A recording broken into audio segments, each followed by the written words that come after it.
There are moments in life when your heart quietly wonders, is Allah pleased with me? Does He love me? You look at your struggles, your sins, your imperfections, and you begin to doubt your worth in the sight of your Creator. But here is a truth you need to hold on to. Allah's love is not always shown through ease. Sometimes it is hidden within your struggles, your tears, and your turning back to Him. Let me remind you of 7 powerful signs that Allah loves you and is drawing you closer to Him. 1. You keep returning to Allah no matter how many times you fall. One of the greatest signs of Allah's love is not perfection. It's returning. You sin. You feel broken. You feel ashamed. But something inside you refuses to stay away from Him. You raise your hands again. You whisper astaghfirullah again. That pull, that longing, that is not from you. That is from Allah calling you back. If Allah didn't love you, He would have left you lost in your sin without the desire to return. But instead, He opens the door again and again too. You feel guilt after sinning. Many people sin and feel nothing. No regret, no pain, no awareness. But you feel it in your chest. It bothers you. It keeps you awake. That guilt is not weakness. It is a sign your heart is alive. A heart that feels is a heart that Allah has not abandoned. 3. You are tested, but still hold on. Tests are not punishments. They are invitations. When Allah loves someone, He doesn't leave them untouched. He refines them. He strengthens them. He purifies them. Your hardships are not random. They are carefully chosen by the one who knows exactly what your soul needs. And the fact that you are still standing, still trying, still holding on, that is a sign of His care for you. 4. You are guided back after being lost. There were moments when you drifted, when you forgot, when you were far, but somehow something brought you back. A reminder, a lecture, a pain, a realization. That wasn't coincidence. That was Allah guiding you back to Him. Guidance is one of the greatest gifts, and it is only given to those He loves. 5. You care about your relationship with Allah. You worry about your prayers. You feel bad when you miss them. You want to improve. That concern itself is a blessing, because many people don't even think about their connection with Allah. But your heart is engaged. It's aware. It's seeking. And a seeking heart is a loved heart. 6. You are given moments of softness and connection. There are times when your heart feels close to Allah, when your dua feels real. When your tears fall sincerely. Those moments are not small. They are gifts. They are glimpses of closeness.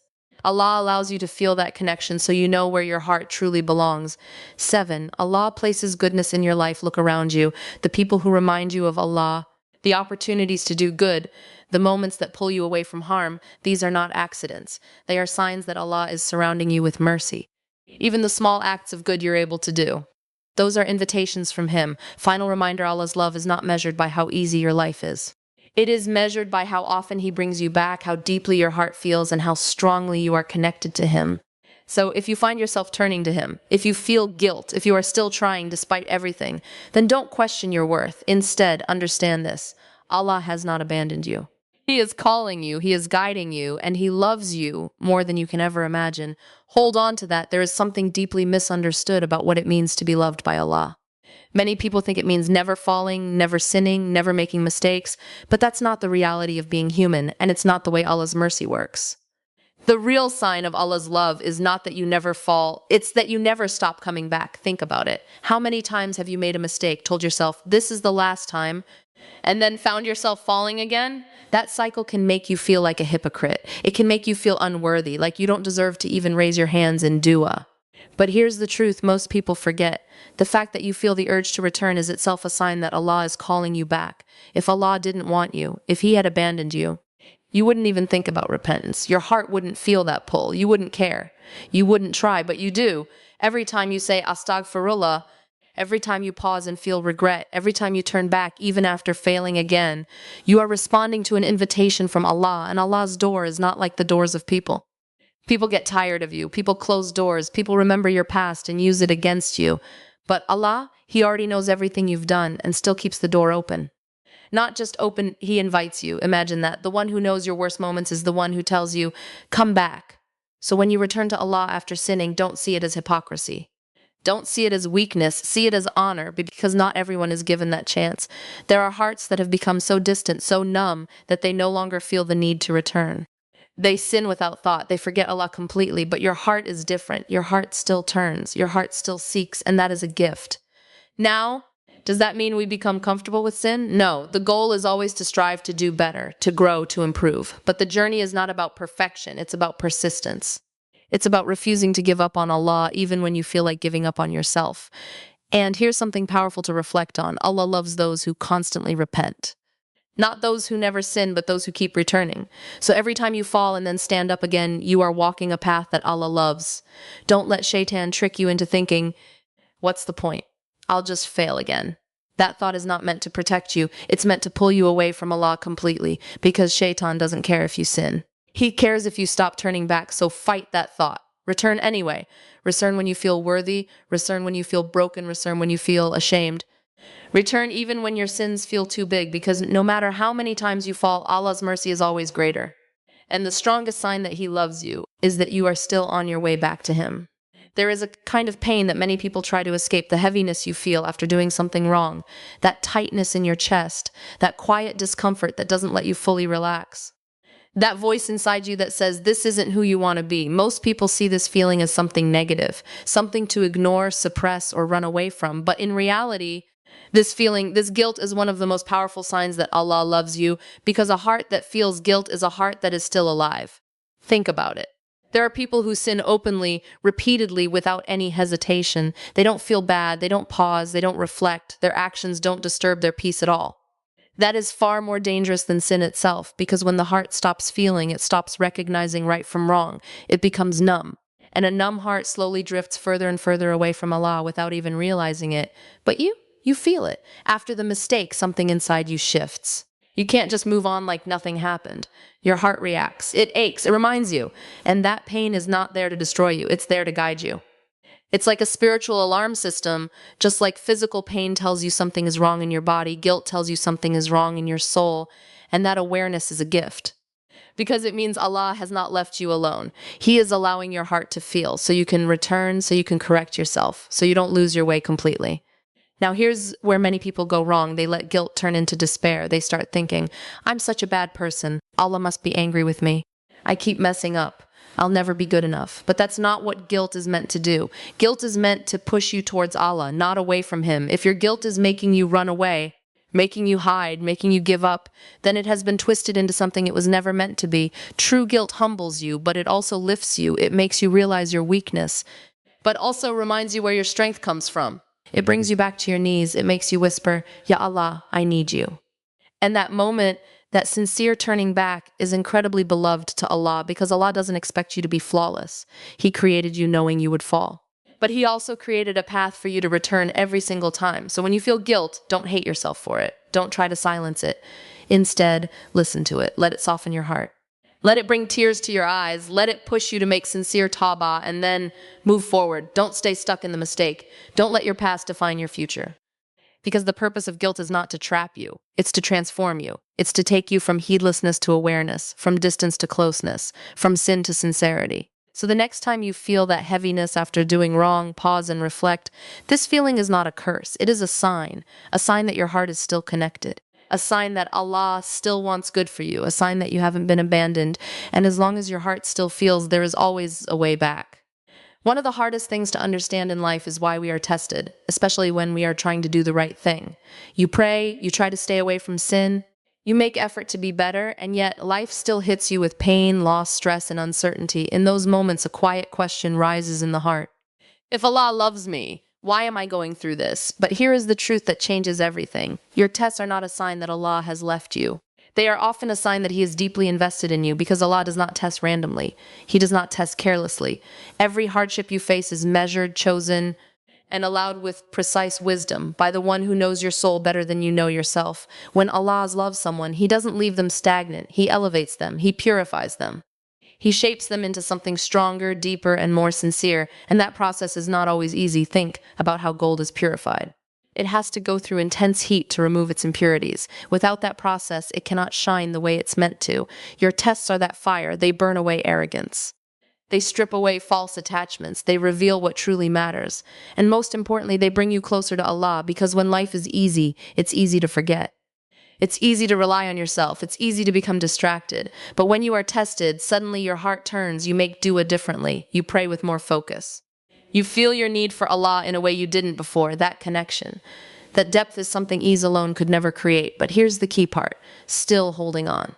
The test itself is not the only sign of Allah's love. It's the fact that despite everything, you haven't let go. You're still trying, still praying, still hoping, still believing. Even if your faith feels shaky sometimes, that resilience is not coming from you alone. Allah is holding you while you are holding on to Him. There are people who go through hardship and completely turn away. They lose faith. They close their hearts. But if you are still here, still seeking Allah despite your pain, that is something powerful. That means your test is not breaking you, it's building you. Now, that doesn't mean you won't feel tired. It doesn't mean you won't cry or question or feel overwhelmed. Even the strongest hearts feel pain. But holding on doesn't mean you never struggle. It means you don't give up on Allah through that struggle. It means even when your hands feel weak, you still reach out. Even when your voice shakes, you still make dua. Even when you don't understand, you still trust in that kind of faith. That quiet persistence is incredibly beloved to Allah. So when you are in the middle of a test, don't rush to assume it's a punishment. Don't let your pain convince you that you are unloved. Instead, ask yourself, is this bringing me closer to Allah? Is this softening my heart? Is this making me turn to Him more? If the answer is yes, then even your hardship is a mercy, because sometimes the very thing you wish would disappear is the very thing that is carrying you closer to Allah. So hold on. Not because it's easy, not because you understand everything, but because deep down your heart knows Allah is not testing you to destroy you. He is testing you because He loves you too much to leave you as you are.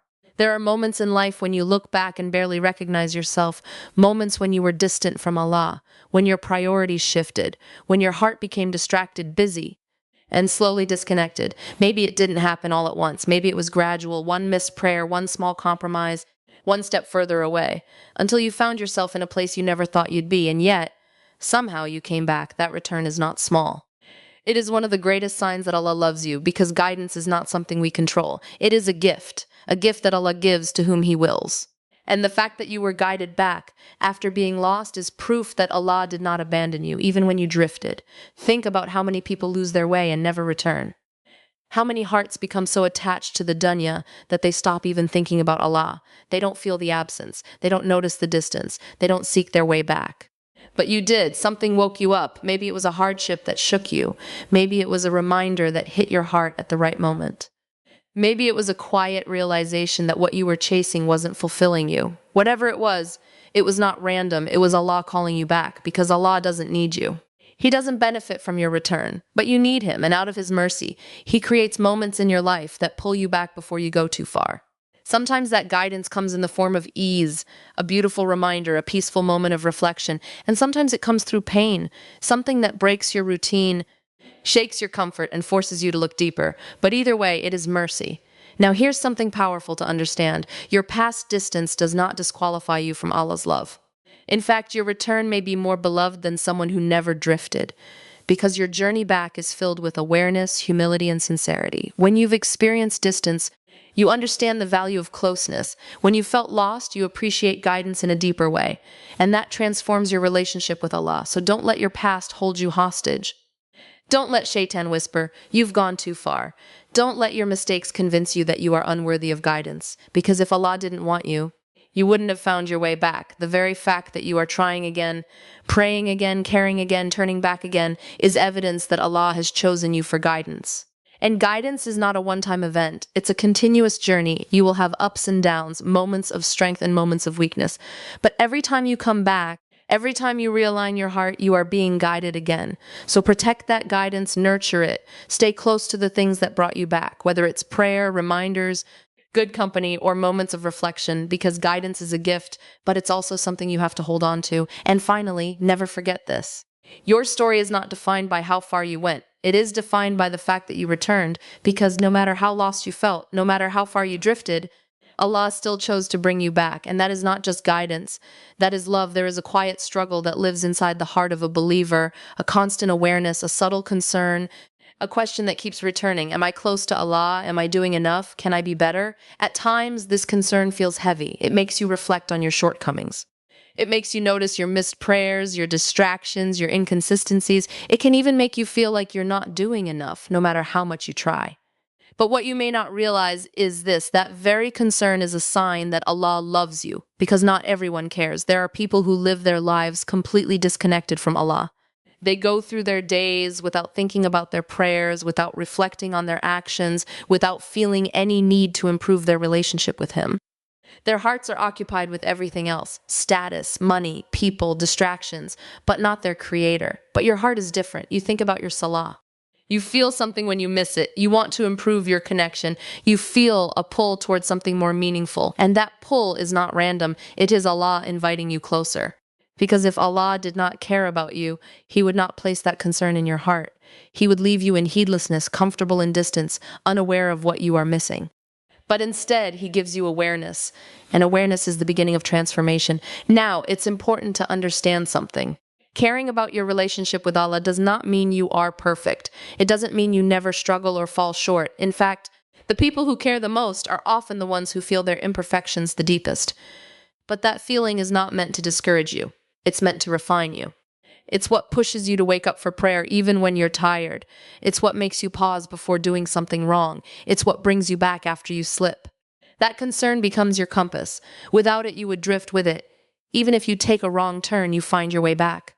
But here's where many people struggle. They turn this concern into self-criticism. They become harsh on themselves. They start thinking, I'm not good enough. I'll never reach the level I want. What's the point? And slowly, that beautiful concern turns into discouragement. That's not what it was meant to be. True concern should lead to hope, not despair. Because the one who placed that concern in your heart is also the one who wants to guide you, forgive you, and bring you closer. So instead of letting it weigh you down, let it lift you up.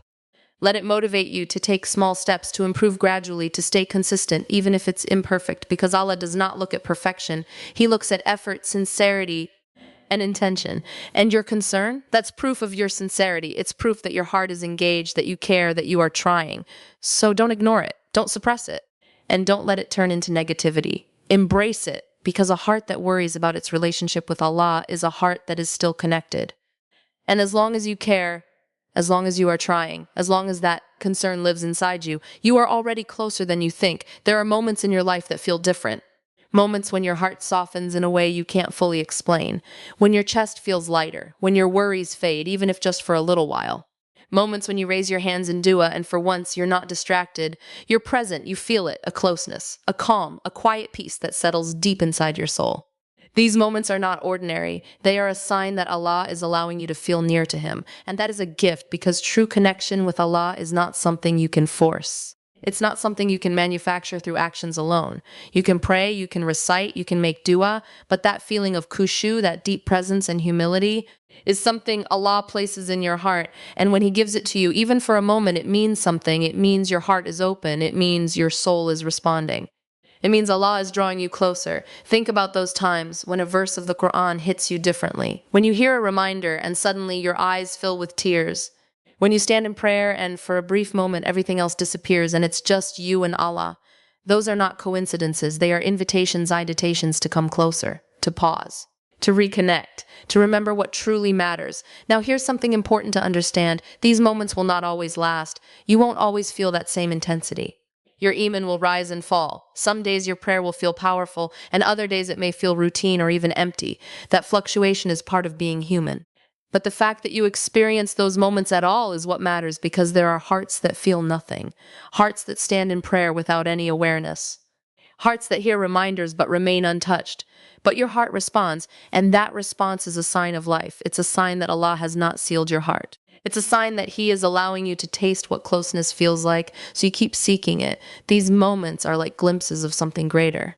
They remind you that real peace is not found in the dunya, not in success, not in people, not in distractions. Real peace is found with Allah, and once you taste that even briefly, your soul begins to crave it. Now your responsibility is not to chase the feeling, but to stay consistent in the actions that bring you closer to it. Pray even when you don't feel it. Make dua.